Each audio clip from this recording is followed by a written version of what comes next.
Assalamualaikum warahmatullahi wabarakatuh. Salam sejahtera. Kali ini kita akan membahas tentang materi harga pokok penjualan atau yang biasa disebut dengan cost of goods sold. Jangan lupa subscribe, like, and share. Selamat mengikuti. Seperti kita ketahui, dalam siklus akuntansi perusahaan, baik itu perusahaan jasa maupun dagang, kita akan melakukan siklus seperti ini. Kemudian, materi hari ini, kita setelah mengerjakan kertas kerja, maka akan membuat suatu laporan keuangan. Salah satu laporan keuangan yang akan kita bahas yaitu tentang harga pokok penjualan. Seperti kita ketahui, laporan keuangan untuk perusahaan dagang antara lain meliputi harga pokok penjualan, kemudian laporan laba rugi, kemudian laporan perubahan ekuitas atau laporan perubahan modal, dan yang terakhir adalah neraca. Baiklah, kita sekarang membahas laporan keuangan yang terkait dengan harga pokok penjualan.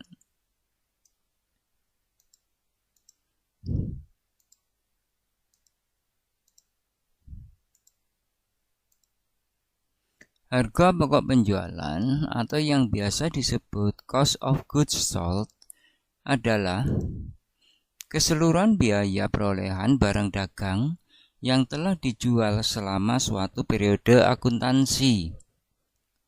Terjemahan bebasnya demikian. Harga pokok penjualan. Harga pokok itu berarti harga berdasarkan kulaan. Penjualan berarti barang itu sudah terjual. Berarti harga pokok penjualan itu merupakan yaitu barang ini sudah terjual tapi diperhitungkan berdasarkan harga pokoknya. Untuk apa kita membuat harga pokok penjualan? Manfaatnya adalah yang pertama adalah sebagai pedoman untuk menentukan harga jual. Jadi, kalau sudah dihitung harga pokoknya, maka kita akan bisa menentukan harga jualnya berapa. Untuk apa menentukan harga jual? Adalah yang kedua, yaitu supaya mengetahui keuntungan atau laba rugi dari perusahaan pada periode yang bersangkutan atau periode berjalan. Dan yang ketiga, untuk memplanning atau merencanakan, memforecast laba yang diinginkan atau laba yang ingin dicapai pada periode-periode yang akan datang. Itu manfaatnya. Kita lanjutkan. Apa saja unsur-unsur harga pokok penjualan? Yaitu ada 6 unsur-unsur harga pokok penjualan yang sudah pernah kita bahas pada materi kemarin tentang kertas kerja metode HPP. Apa saja? Ada 6. Yang pertama, persediaan barang dagang awal. Yang kedua, persediaan barang dagang akhir. Yang ketiga, pembelian. Yang keempat, beban angkut pembelian. Dan yang kelima, retur pembelian. Serta yang terakhir, potongan pembelian. Di dalam penyusunan HPP, maka Pak Budi lebih cenderung persediaan barang dagang ini ditaruh di bawah. Tuh kalau kita menyusun HPP. Sehingga demikian. Nah, persediaan barang dagang akhir itu ditaruh paling bawah. Sekarang kita kembali ke materi yaitu neraca lajur atau kertas kerja. Di dalam kertas kerja perusahaan dagang Abimanyu yang pernah saya jelaskan pada episode sebelumnya, yaitu ini yang khusus metode ikhtisar laba rugi ya, metode ikhtisar laba rugi. Bahwa di dalam perusahaan dagang Abimanyu kertas kerja ini ada beberapa akun ya, ini yang dimana kita fokuskan sekarang di kolom rugi laba. Kolom rugi laba yang terkait dengan HPP. Apa saja? Yaitu persediaan barang dagang yang diwakili oleh ikhtisar laba rugi, yaitu meliputi persediaan awal, persediaan akhir yang saya kuning-kuning ini, kemudian pembelian, kemudian beban angkut pembelian, kemudian retur pembelian, kemudian dan terakhir potongan pembelian. Nih. Sekarang kita fokus ke kolom rugi laba. Oke, sekarang kita fokus tentang yang akan kita kerjakan ini. Yang pertama adalah kita lihat di kertas kerja. Ya, fokus di rugi laba. Pertama, persediaan barang dagang awal. Dari mana kita ambil? Dari angka 28.500.000, yaitu dilihat di kolom ikhtisar laba rugi. Nih, dilihatnya di sini. Oke. 28.500.000. Kemudian yang kedua yang kita ambil ini, kita fokus di sini ya. Pembelian sama beban angkut pembelian. Oke, saya ulang. Nah, pembelian sama beban angkut pembelian. Berapa? 71.200 dan 2.500.000. Di mana letaknya? Di sini. Nah, diapakan? Dua-duanya ini dijumlahkan. Jumlahnya 73.700.000. Baru kemudian kita masukkan yang retur pembelian dan pengurangan harga ini, ya, sama potongan pembelian 1.100.000 dan 1.900.000. Di mana kita tampilkan di sini. Oke, ini juga dijumlah. Jumlahnya berapa? 3 juta.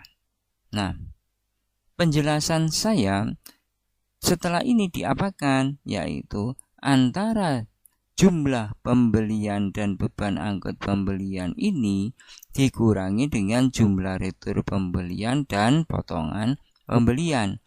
73.700.000 dikurangi 3 juta, ketemulah sebesar 70.700.000. Saya ulang, ini dikurangi 3 juta, 70.700.000.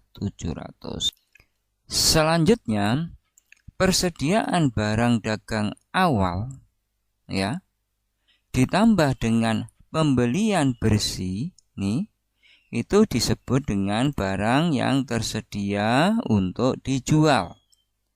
Ya, barang yang tersedia untuk dijual.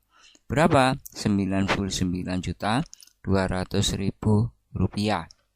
Selanjutnya, untuk menghitung harga pokok penjualan, maka akun yang terakhir yang diambil adalah persediaan akhir. Di mana persediaan akhir itu? Di sini kita melihatnya. 25.500.000. Ingat, kita fokus di kolom rugi laba di perusahaan, di neraca lajur atau kertas kerja. Kita fokusnya di kolom rugi laba. Berapa tadi? Ikhtisar laba ruginya atau persediaan barang dagang akhir sebesar 25.500.000 rupiah. Oke, kita masukkan. Barang tersedia untuk dijual dikurangi dengan persediaan barang akhir, inilah yang disebut dengan cost of goods sold atau harga pokok penjualan. Demikian rumus untuk harga pokok penjualan dalam bentuk suatu laporan. Nah, sehingga rumusnya demikian anak-anak. Rumus harga pokok penjualan yang dalam bentuk laporan itu seperti ini rumusnya. Persediaan awal ditambah dengan pembelian dan beban angkut pembelian, kemudian dihitung lagi, yaitu retur pembelian dan potongan pembelian ini dijumlah, maka jumlah ini dikurangi jumlah ini disebut dengan pembelian bersih. Persediaan awal ditambah pembelian bersih itu namanya barang tersedia untuk dijual. Barang tersedia untuk dijual dikurangi dengan persediaan barang dagang akhir, barulah itu yang disebut dengan harga pokok penjualan. Itu rumus HPP dalam satu bentuk laporan. Nah, sekarang saya tunjukkan untuk rumus HPP dalam bentuk matematik atau matematika. Oke, seperti ini. Rumus HPP dalam bentuk matematika. Kalau dijabarkan 6 unsur tadi menjadi demikian. HPP itu adalah plus plus plus min min min. Apa saja plus plus plus? Persediaan awal ditambah pembelian ditambah beban angkut pembelian.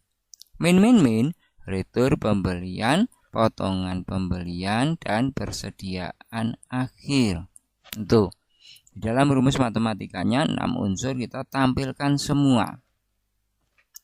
Sebenarnya ini kalau dipadatkan maka ini bisa menjadi demikian.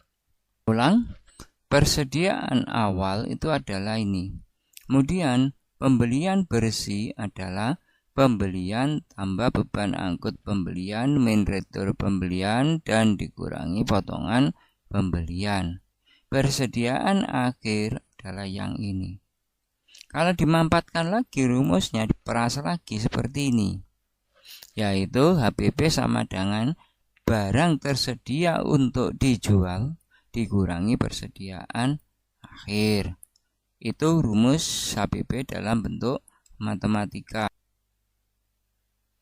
Demikian yang dapat kami sampaikan, yaitu tentang rumus harga pokok penjualan untuk perusahaan dagang. Terima kasih atas perhatian kepada semuanya. Kemudian jangan lupa tetap subscribe, like, and share. Akhirul kalam. Assalamualaikum warahmatullahi wabarakatuh.